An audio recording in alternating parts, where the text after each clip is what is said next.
pakai 2 lipatan. Nah, ini lipat 4 harus lebihin sedikit ya, 1 cm lebih luar dari hijaunya ini.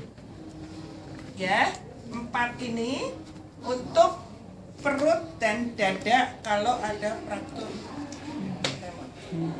Ya, nah ini harus lebih 1 cm. Kamu jadi begini, 2, 4 dibalik 8. Jadi jangan disetrika.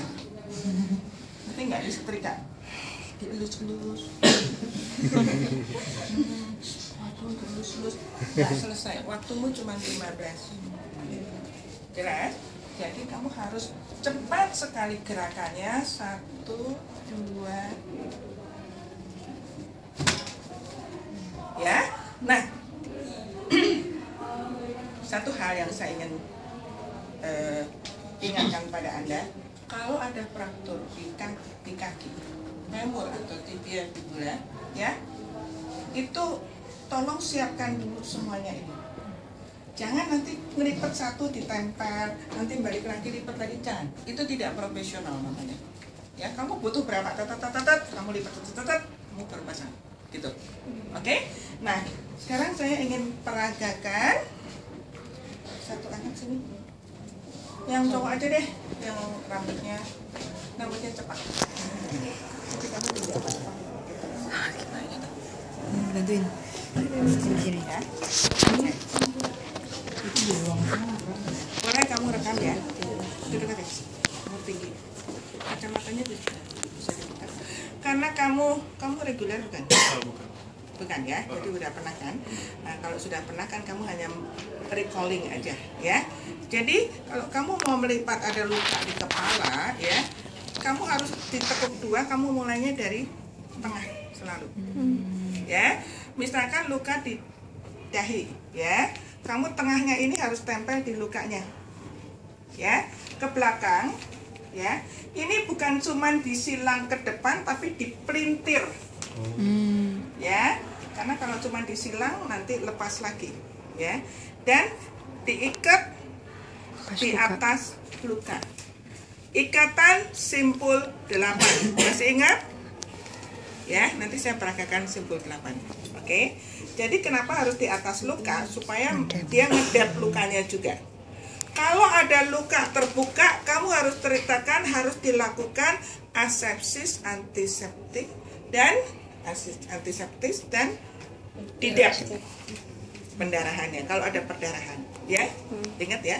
Nah, kita pakai sarung tangannya berarti sebelum antisepsi. Ya. Kita itu ngomong doang. Sarung tangan tuh mesti ngomong doang pakai sarung. Kita pakai sarung tangan. kalau disediakan kamu pakai, kalau nggak disediakan nggak usah. Nah, kalau debnya kita deb beneran atau cuma ngomong doang? Ngomong aja. Ngomong aja. Ya. Dan inform concern jangan lupa. Tadi yang di sini tadi sudah saya ceritakan. Sebelum inform concern kamu harus diagnosa. Diagnosanya kepada penguji pakai bahasa kedokteran, kepada pasien bahasa awam. Kemudian mintakan inform consent, kalau ada disediakan tertulis kamu minta tanda tangan, kalau tidak kamu ngomong. Harus cuci tangan sebelum dan sesudah tindakan, harus semua OSCE ya, ingat ini pun juga harus ya, jangan lupa. Dan ini kalau di dahi, kalau di temporal ya, selalu ingat bahwa kamu bagi 2 rata supaya nanti ngikatnya gampang. Mulai di tengah temporal ya, kamu tempel di atas lukanya ya, terus ini ke bawah, ke belakang sini, di belakang kuping, di sebelah atas kuping ya. Yang satu ke depan, yang satu ke belakang, diputer, diikatnya di atas luka lagi. Jelas? Kenapa harus di belakang kuping? Supaya kupingnya buat ganjel, nggak lari. Ya, tapi di sebelah atas bukan di sebelah bawah. Oke? Ya, kamu merasakan, kamu tahu ya. Jadi nggak lihat tapi kamu merasakan. Ya, ingat ya. Ini temporal. Kalau mata, ya, mata miring. Ya, ke belakang, di belakang dipelintir lagi. Ya. Ke depannya harus horizontal. Diikatnya tidak boleh di atas mata. Jelas? Ya. Mata. Sekarang dagu. Ya, ingat ya, harus di tengah ya supaya gampang. Dagu ke belakang. Ya. Ke belakang ini kamu harus salah satu, mau di kiri atau mau di kanan. Ininya di kupingnya ya, kamu bikin aja lurus ya.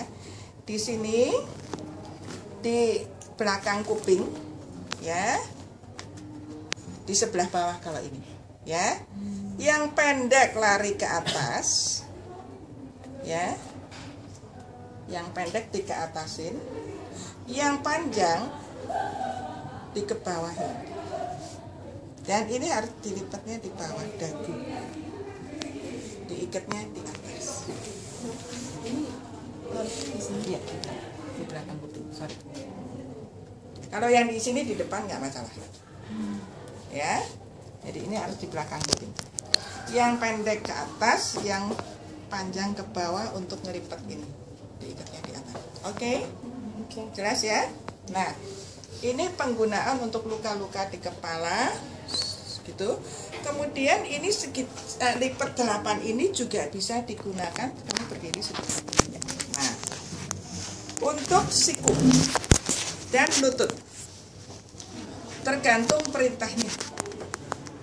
Ya. Kalau siku dan lutut harus dalam keadaan ditekuk. Bisa dipegang posisi seperti ini ya. Nah, selalu ujungnya di siku, ya, di sini ke depan, ya. Ini dalam posisi begini, kamu arahkan yang satu ke atas, yang satu ke bawah, ya.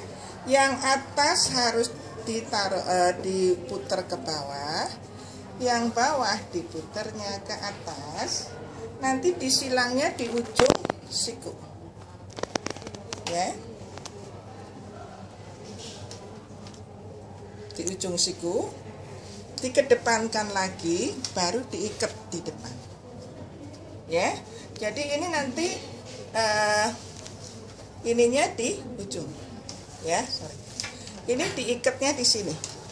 Kalau di lutut juga sama, persis seperti ini. Jadi ini masih bisa digerakkan. Jelas? Tapi tidak bisa kamu mengikat dalam posisi tangan lurus begini, tidak bisa, harus ditekuk sedikit. Ya, oke, kamu tutup lagi. Kalau bedanya yang untuk pakai bidai sama yang pakai ini merah, ya balik gulung apa buat siku? Nanti, kalau siku nanti ya, kalau pakai pembalut gulung nanti. Sekarang kalau untuk menggendong, ya, coba berdiri. Yang sakit misalkan tangan kanan ini, jadi ujungnya yang lancip, ujung segitiganya harus di siku yang sakit, ya, misalkan ini begini ya. Nah, kamu harus di siku yang sakit, ya, di ujung siku, jelas, ya. Ya, tolong pegang begini Pak ya. Nah, ini dilipat ke atas. Ya, ini kalau fraktur ini sudah dalam keadaan dibidai. Bidai lengan bawah harus posisi anatomis. Ingat, kalau kamu membidai tangannya begini langsung pel. Ya, posisi anatomis. Selalu mulai dari atas luka, bawah luka. Ya, jelas? 8 semua kan ya? Hah?